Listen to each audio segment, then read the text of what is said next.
At sa pagkakataong ito, alamin natin kung sino ang makakasama ni Diego sa ating What's for Breakfast.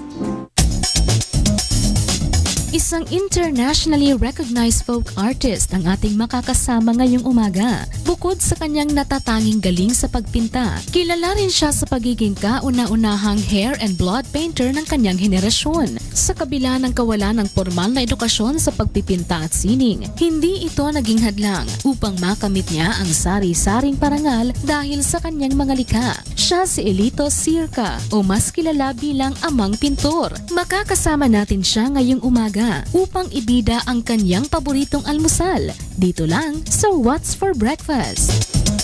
Yon, good morning sa inyo and another day, another breakfast segment. And of course, we have a very special guest, si Sir Elito. Good morning po. Good morning po. Good morning. So, siyempre, very creative kayo. Kailangan yung food nyo very nutritious. So, ano po yung breakfast natin ngayon?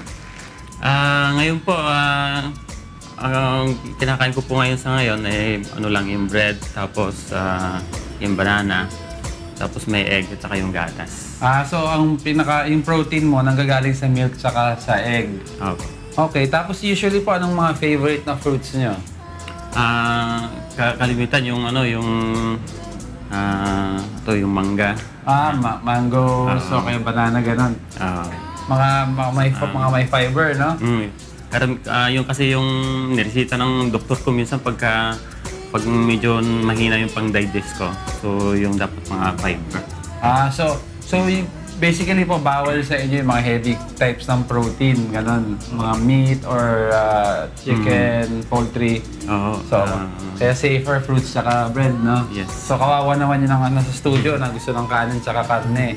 Anyway, ang calories po nito roughly, ang estimate natin dito, it's about 298 calories. Calories from fat is 125.5, fat is 13.3 grams, cholesterol 219, and protein 13.2 grams.